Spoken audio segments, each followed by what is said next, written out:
West Bengal. আপনি যখনই এই শব্দটি শুনবেন তখনই সবার প্রথমে আপনার মাথায় আসবে বাংলা হলো এমন একটি রাজ্য যার রাজধানী কলকাতা একসময় সমগ্র ভারতের রাজধানী ছিল, যেখান থেকে ভারতের বেশিরভাগ ব্যবসা হতো। কিন্তু আজ এই বাংলাতেই কোনো বড় কোম্পানি যেতে চায় না। একসময় ভারতের শিল্প শক্তির কেন্দ্রই ছিল বাংলা, কিন্তু আজ এতটাই খারাপ অবস্থা যে বাংলার কাছে না আছে বড় শিল্প, না আছে বড় পরিকাঠামো। বাংলার সাক্ষরতার হার প্রায় ৭৭.০৮%, কিন্তু তা সত্ত্বেও বাংলায় সাধারণ মানুষ আজ অভাবের শিকার। এবং সবচেয়ে আশ্চর্যের বিষয় হলো বাংলার অবস্থা সবসময় এইরকম ছিল না।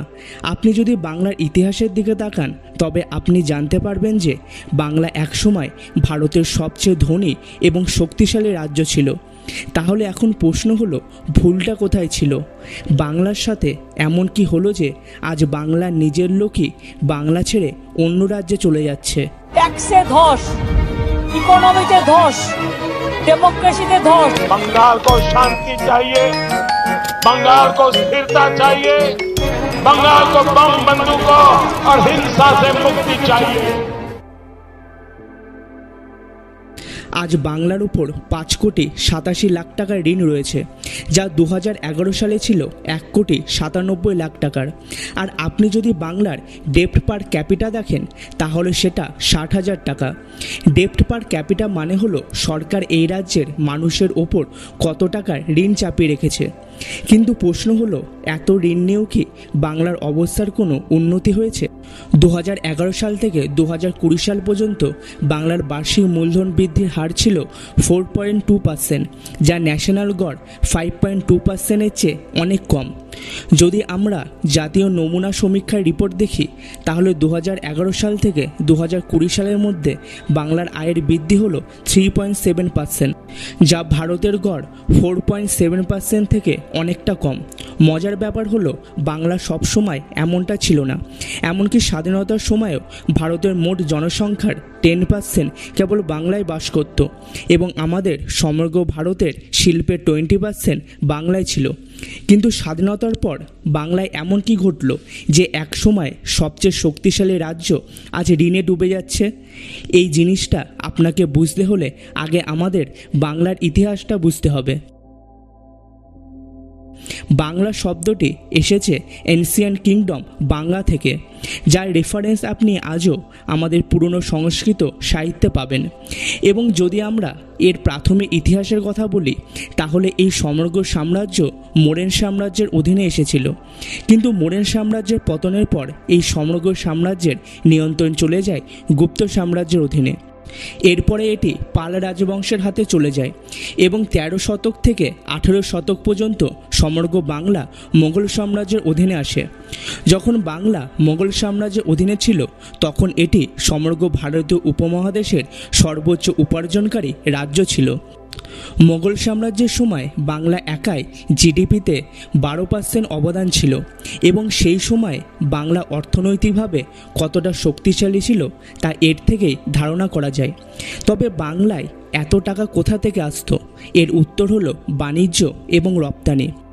অষ্টাদশ শতাব্দীতে বাংলা রেশম, তুলো, লবণ, কাগজ এবং অন্যান্য সমস্ত কৃষিপণ্যের প্রধান রপ্তানিকারক ছিল। যদি আমরা শুধুমাত্র কৃষির কথা বলি তাহলে ধান ও আখ, এবং যদি প্রধান বাণিজ্যিক ফসলের কথা বলি তাহলে এর মধ্যে ছিল পাট ও চা, যা বাংলায় অনেক পরিমাণে জন্মায়। তখন বাংলা ছিল বিশ্বের সবচেয়ে বড় পণ্য রপ্তানিকারক দেশ। কিন্তু সপ্তদশ শতাব্দীর শুরুতে ব্রিটিশরা ভারতে তাদের ব্যবসা শুরু করতে আসে, এবং ধীরে ধীরে তারা বাংলার অর্থনৈতিক শক্তি বুঝতে পেরেছিল, এবং তখন থেকেই তারা ভারতে আধিপত্য বিস্তার করতে শুরু করে। এবং অবশেষে ১৭৫৭ সালে ব্রিটিশ এবং বাংলার নবাব সিরাজউদ্দৌলার সাথে যুদ্ধ হয়।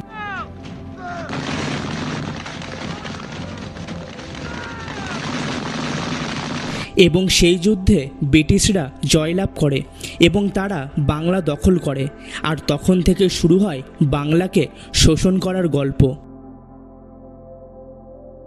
পরবর্তী 200 বছর ইংরেজরা বাংলাকে শোষণ করেছিল। তবে একটা ভালো জিনিস হয়েছিল, এই সময়কালে বাংলায় শিল্প কারখানা খুব তাড়াতাড়ি গড়ে ওঠে, কারণ বাংলায় ছিল পণ্য রপ্তানির সবচেয়ে ভালো জায়গা। এই জন্য বাংলায় সর্বাধিক রেল লাইন, রাস্তা, এমনকি বন্দরও তৈরি করা হয়েছিল। কিন্তু এসব কি বাংলার কথা ভেবে করা হয়েছে? মোটেই না। বাংলাকে যাতে খুব সহজেই লুট করা যায় সেই জন্য এইসব করা হচ্ছিল। তখন ইংরেজরা বাংলার তুলো, পাট ও রেশম এই 3টি পণ্য তাদের কারখানায় পাঠাতো কাঁচামাল হিসাবে, যাতে তাদের কারখানা অর্থনৈতিকভাবে বৃদ্ধি পেতে পারে। এর জন্য তারা নিজেদের কথা ভেবেই বাংলার পরিবহন কাঠামোর পেছনে টাকা খরচ করেছিল।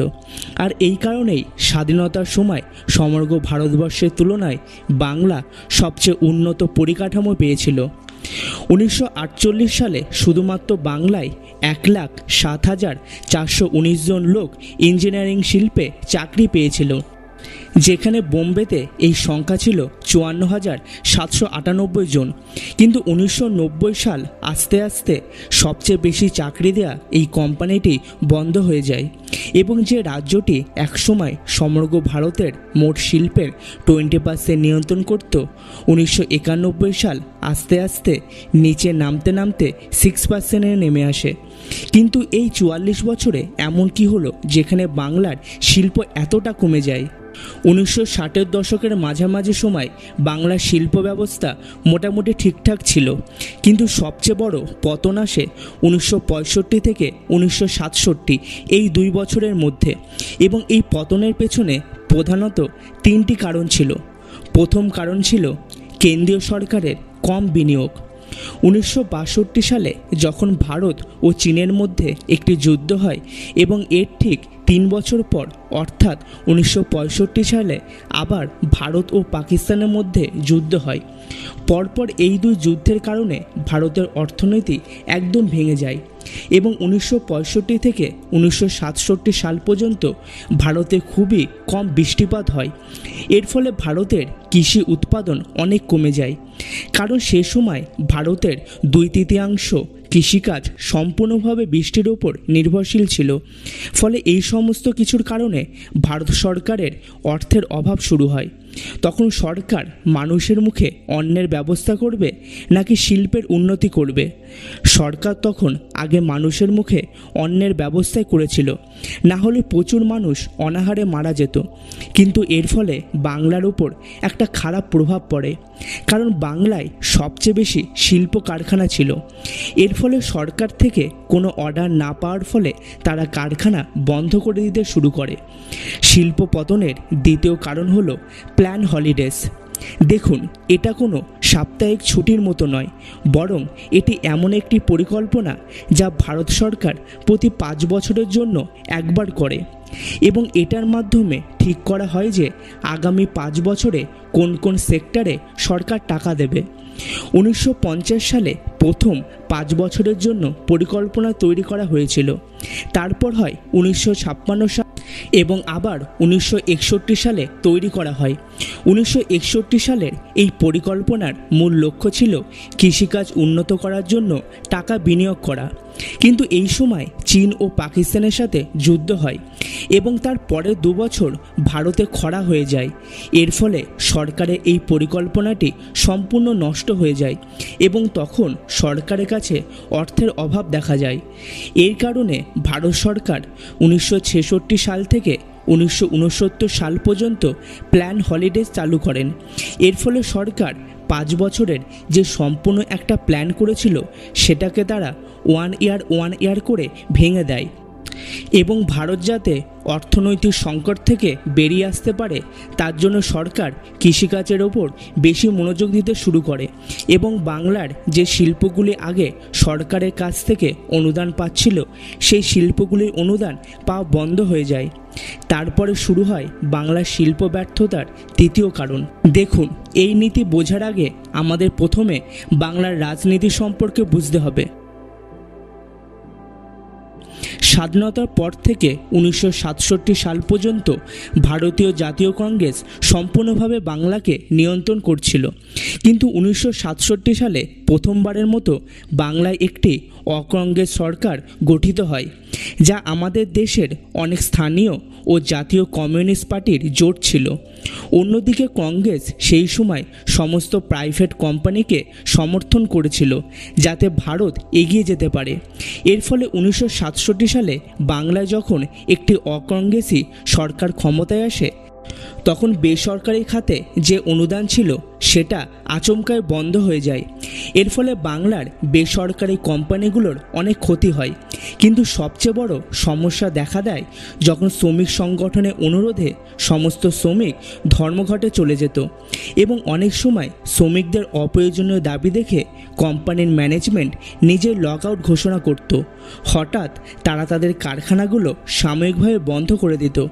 1967 সালের শুরুতে শিল্পবিরোধের সংখ্যা ছিল 447, কিন্তু 1969 সালে 2 বছরের মধ্যে এই সংখ্যা দ্বিগুণ হয়ে যায়। এর ফলে বাংলায় কর্মরত শ্রমিকের সংখ্যা দ্রুত কমতে থাকে। 1955 সাল থেকে 1967 সাল পর্যন্ত 12 বার বাংলায় রাষ্ট্রপতি শাসন জারি করা হয় এবং 5 বার নির্বাচন করা হয়। ফলে বাংলার রাজনৈতিক অশান্তির আগুন জ্বলতে থাকে এবং এই সময় ভারত সরকার এক নতুন নীতি নিয়ে আসলো, যেখানে বলা হলো যে ভারতের অভ্যন্তরে যে কোনো জায়গায় কারখানা স্থাপন করলে পরিবহনের জন্য ভর্তুকি সরকার দেবে। এর ফলে যেহেতু পরিবহনে শিল্পপতিরা ছাড় পেতে শুরু করে আর বাংলায় তখন রাজনৈতিক অশান্তি ছিল, এর ফলে শিল্পপতিরা বাংলা থেকে মুখ ফিরিয়ে নেয় এবং তারা অন্য রাজ্যে তাদের কারখানা স্থাপন করে। এই সমস্ত ফলাফলের জন্য বাংলার শিল্প ব্যবস্থা একদম শেষ হতে শুরু করে। কিন্তু তখনও বাংলায় একটি ভালো শিল্প অংশ ছিল, যা 1977 সালে এমন কিছু ঘটে যে পরবর্তী 14 বছরে তা আরও কমে 6% হয়ে যায়। দেখুন, 1977 সালে সিপিআইএম বাংলায় ক্ষমতায় আসে, কারণ 1975 সাল থেকে 1977 সাল পর্যন্ত জাতীয় কংগ্রেস সারা দেশে জরুরি অবস্থা জারি করেছিল। এর ফলে বাংলায় কংগ্রেসের ভাবমূর্তি নষ্ট হয়ে যায়, যার কারণে বাংলার নির্বাচনে সিপিএম পায় 178টা সিট, যেখানে কংগ্রেস পায় মাত্র 20টি সিট। সিপিএম ক্ষমতায় আসার পরে তারা একটি শিল্পনীতি চালু করেছিল, যেখানে স্পষ্টভাবে লেখা ছিল বিদেশি বিনিয়োগে এবং বড় শিল্পপতিদের পরিবর্তে সরকার ছোট ব্যবসার ক্ষেত্রে বেশি বিনিয়োগ করবে। এর ফলে বিদেশি তো ছেড়েই দিন, বিড়লা, আম্বানি এবং টাটার মতো বড় শিল্পপতিরাও বাংলায় আসেনি। অন্যদিকে 1980 সালে কংগ্রেস বিদেশি ব্যবসায়ীদের এবং বড় শিল্পপতিদের বেশি করে উৎসাহ দিতে শুরু করে। এর ফলে কংগ্রেসের কন্ট্রোলে থাকা রাজ্যগুলিতে শিল্প কারখানা গড়ে উঠতে শুরু করে। যেহেতু বাংলায় সরকারের পক্ষ থেকে বড় শিল্পগুলোর কোনো সাহায্য পাচ্ছিল না, তাই তারা বাংলার বাইরে রাজ্যে চলে যেতে শুরু করে। 1988 সালে hero Honda, TVS, Suzuki, Bajaj এবং অন্যান্য অনেক ভারতীয় এবং জাপানি কোম্পানির একটি যৌথ উদ্যোগ গড়ে ওঠে। তারা ঠিক করে যে ম্যানুফ্যাকচারিং হবে ভারতে এবং যে টেকনোলজি দরকার হবে সেটা জাপানি ব্র্যান্ড প্রোভাইড করবে। এবার একটু ভেবে দেখুন তো, সেই সময় যদি বাংলার সরকার এই শিল্পগুলোকে সহযোগিতা করত, তাহলে তারা বাংলাতেই কারখানা গড়ে তুলত, কারণ সেই সময় সবচেয়ে বেশি ইঞ্জিনিয়ার কোথায় ছিল?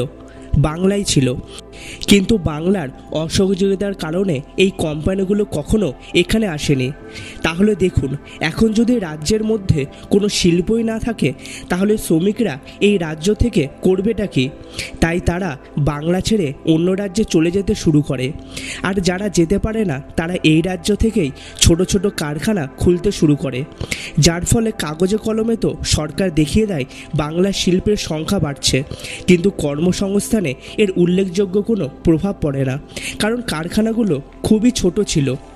এবার আপনার মনে প্রশ্ন আসতে পারে, ছোট ছোট কারখানাগুলো কিছু হলেও কর্মসংস্থান তো দিচ্ছে, এতে সমস্যাটা কোথায়? এখানে সবচেয়ে বড় সমস্যা হলো নলেজ বা স্কিল। দেখুন, যার নলেজ বেশি থাকছে সে এই রাজ্য ছেড়ে অন্য রাজ্যে চলে যাচ্ছে, ফলে সে ভালো কোম্পানিতে জব পেয়ে যাচ্ছে। কিন্তু এখানে যা অবশিষ্ট থাকছে তা স্বল্প দক্ষ শ্রমিক, যাদের মধ্যে যথেষ্ট নলেজ থাকছে না। এর ফলে এদের দ্বারা উৎপাদন কখনোই বেশি পরিমাণে করা সম্ভব হবে না, যার ফলস্বরূপ এই কোম্পানিগুলো কখনোই বড় এলাকা জুড়ে তাদের প্রোডাক্ট পৌঁছে দিতে পারবে না। এর ফলে এই কোম্পানিগুলো একটা ছোট জায়গা থেকে শুরু করে সেখানেই সীমাবদ্ধ থাকে। এই কারণেই বাংলার শিল্পের সংখ্যা বাড়তে থাকে, কিন্তু উৎপাদন ছিল খুবই কম, যার কারণে 1991 সালে বাংলার কারখানা শিল্প উৎপাদন নামতে নামতে 6% নেমে আসে। কিন্তু মজার ব্যাপার কি জানেন, বাংলার অবস্থা তখনও এত খারাপ হয়ে ওঠেনি। 1993 থেকে 2000 সালের মধ্যে বাংলার বার্ষিক মূলধন বৃদ্ধির হার ছিল 5.5%, যা সমগ্র ভারতের 4.6%-এর চেয়ে বেশি ছিল। এর মানে হলো যে ভারতের বাকি অবস্থার তুলনায় বাংলা খুব তাড়াতাড়ি অগ্রসর হচ্ছিল। কিন্তু আগামী 20 বছরের মধ্যে এমন কিছু হয় যার কারণে বাংলার অর্থনীতি আজ একদম নিচে নেমে গিয়েছে। দেখুন, 1994 সালে পশ্চিমবঙ্গ সরকার বুঝতে পারে যে তারা যে নীতি চালু করেছিল তার ফলে বাংলা অনেকটা পিছিয়ে পড়ছে। এই জন্য তারা তাদের ভুলগুলো শুধরে ফেলার জন্য একটি নতুন নীতি চালু করেন, যার মাধ্যমে বাংলা সরকার বিদেশি কোম্পানিগুলোকে এবং দেশের বড় বড় শিল্পপতিদের আহ্বান জানাতে শুরু করেন। কিন্তু বাংলা সম্পর্কে ব্যবসায়ীদের মনে যে ইমেজ তৈরি হয়ে গিয়েছিল সেটা খুবই খারাপ ছিল। এই কারণে যে কোনো বড় কোম্পানি বাংলায় আসতে ভয় পাচ্ছিল, যার ফলে 2008 সালের মধ্যে বাংলার শিল্প যা একসময় 20% ছিল তা নেমে আস্তে আস্তে 3.9%-এ চলে আসে। 33 বছর শাসন করার পর 2011 সালে সিপিএম পার্টি ক্ষমতা থেকে বেরিয়ে যায় এবং তৃণমূল কংগ্রেস নামে এক নতুন দল ক্ষমতায় আসে। কিন্তু তৃণমূলের শাসনেও বাংলার অর্থনৈতিক অবস্থা উন্নতির বদলে খারাপ হতে শুরু করে। তবে সরকার যে কোনো চেষ্টা করেনি সেটা একদমই নয়। 2016 সালে টিএমসি সরকার স্টার্ট আপ বেঙ্গল চালু করেছিল, যার প্রধান লক্ষ্য ছিল যারা ব্যবসা করতে চায় তাদেরকে আর্থিক অনুদান দেয়া। কিন্তু আমরা সকলেই জানি সরকারি কাজ কখনোই সঠিকভাবে হয় না। এই কারণে জানুয়ারি 2016 থেকে এপ্রিল 2018 পর্যন্ত শুধুমাত্র 15টি স্টার্ট আপ তৈরি হয়েছিল। আজ বাংলায় এমন অনেক বিষয় আছে যেগুলো যদি সময় মতো সংশোধন না করা হয় তাহলে বাংলার অবস্থা আরও খারাপ হবে। সরকার যতই চেষ্টা করুক না কেন, যতই পলিসি আসুক না কেন, সবার আগে বাংলার ফান্ডামেন্টাল জিনিসগুলোকে ঠিক করতে হবে। তা না হলে শাসনে যে সরকারই থাকুক না কেন বাংলার অবস্থা কোনোদিনই ঠিক হবে না। এই চ্যানেলে এই প্রথম ডকুমেন্টারি ভিডিও পাবলিশ করা হলো। আপনারা প্লিজ জানাবেন ভিডিওটি আপনাদের কেমন লাগলো, আর চ্যানেলটি অবশ্যই সাবস্ক্রাইব করে দেবেন।